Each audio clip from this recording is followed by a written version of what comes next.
La Pierramenta, 39e édition, étape 3. Le ski alpinisme originel, c'est la Pierramenta. En pleine nature, en montagne, à travers les plus beaux sommets des Alpes beaufortaines, en binôme de deux athlètes expérimentés qui vont tisser des liens pour la vie dans cette odyssée hivernale. Légende dans la légende, aujourd'hui, c'est jour de grand mot.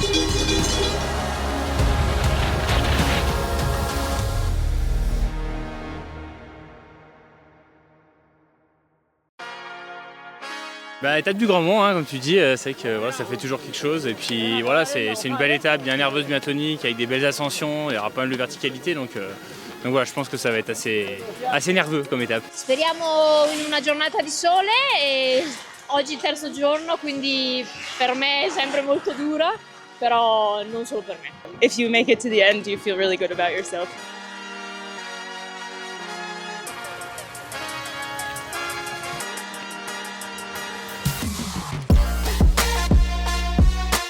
Quand on aime la Pierra, on aime se lever tôt et partir tôt. Départ 7h, programme du jour, une petite vingtaine de kilomètres pour 2300 mètres de dénivelé, 5 montées à l'assaut de la pointe du Dard et du Grand Mont. Ça va chauffer. La tête de course a toujours fière allure. Dans cette partie de haut de tableau, les équipes s'intercalent doucement dans une neige fraîchement tombée. L'étape du jour fait évoluer toutes les équipes entre 2000 et 2500 mètres d'altitude. Dès les premières manips, une chose est certaine en élite homme. La paire Xavier Gachet et William Bombardion, qui compte 5 minutes d'avance sur le duo Matteo Jacquemou-Samuel Eki, avance sa tactique du jour. Ne pas lâcher les seconds d'une peau. Juste derrière eux, Nadir Maguet et Anselme Damevin sont troisième et doivent se méfier du binôme François Daen, Alexis Sevenek. Les premières équipes du jour profitent de conditions de neige visuellement époustouflantes. Combinaison bleu clair et casque jaune, Axel Gachet-Mollaret est bien visible. En compagnie de Lorna Bonnel, elles sont les reines incontestées de cette 39e Pierra. 40 minutes d'avance au départ de la troisième étape sur 4. Rarement équipe aura tant dominé la concurrence. La gara più bella, più grande. Parce que c'est la plus belle.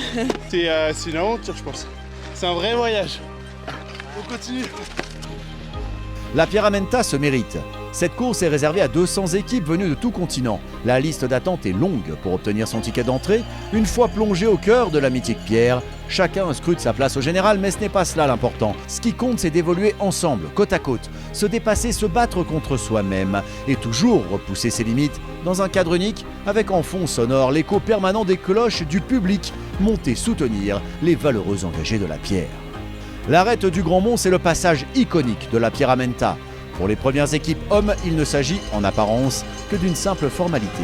Le dossard 2 de l'équipe Jacquemou Eki s'extirpe sur le Grand Mont en premier, mais marqué à la combi par les meneurs du général.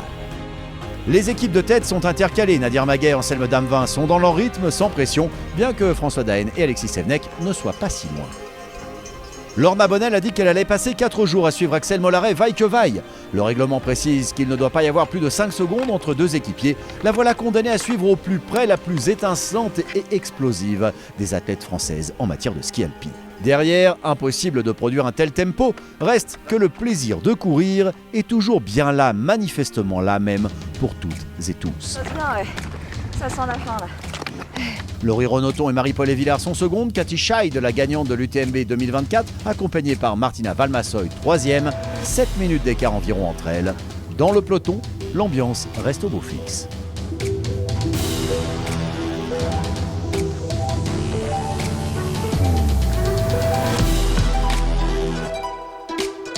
Quant au chef doublement étoilé Jean Sulpice, il est mené par le bout de la baguette de l'alpiniste Charles Duboulot, lui qui fréquentait déjà la Pierra en tant que cadet, un beau duo dans le top 50.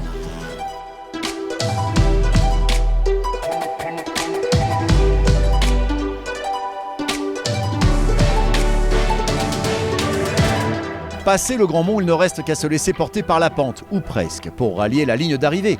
3 étapes en passe d'être bouclées, la neige a déjà été bien brassée quand on est en milieu ou à l'arrière du peloton. Ultime chauffage de cuisses avant la libération par le franchissement de l'arche d'arrivée.